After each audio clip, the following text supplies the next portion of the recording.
কিশোরগঞ্জের হোসেনপুরে ইসলামী ব্যাংক শাখার সামনে বিক্ষোভ ও মানববন্ধন করেছে সচেতন ব্যাংক সমাজ, ইসলামী ব্যাংক গ্রাহক ফোরাম ও বৈষম্য বিরোধী ছাত্র সমাজ। মানববন্ধনে ব্যাংকে এস আলম গ্রুপ প্রভাব খাটিয়ে অবৈধভাবে ও অদক্ষদের দেওয়া নিয়োগ বাতিলের দাবি জানান। সোমবার সকালে হোসেনপুর কাঁচাবাজার ইসলামী ব্যাংক শাখার সামনে বিক্ষোভ ও মানববন্ধন করেছে সংগঠনগুলো।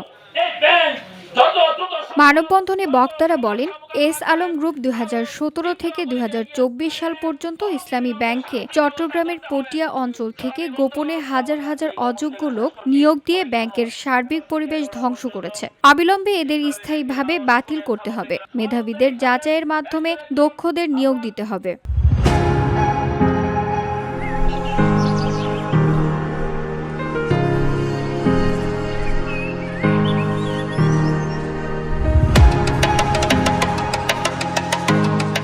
বক্তারা আরও বলেন, এস আলমের ছাত্রছায়ায় ব্যাংকের অনিয়ম, অর্থ পাচার ও লোন জালিয়াতি বেড়েছে।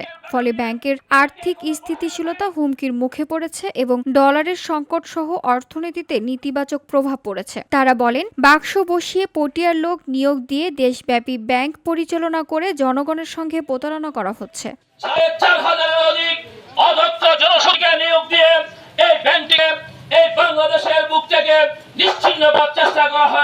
ইসলামী ব্যাংকের অফিসিয়াল ফেসবুক পেজ হ্যাক হওয়া, ব্যাংকের নামে নানা তথ্য গুজব অপপ্রচার করে সুনাম নষ্ট করেছে। অযোগ্য নিয়োগ, অনিয়মতান্ত্রিক ঋণ বিতরণ সহ বিভিন্ন ঘটনা এস আলমের প্রভাবশালী মহলের ছত্রছায়ায় ঘটেছে। বক্তারা এসব নিয়োগ বাতিল করে পাচারকৃত অর্থ উদ্ধার এবং দায়ীদের বিরুদ্ধে দৃষ্টান্তমূলক শাস্তির দাবি জানান।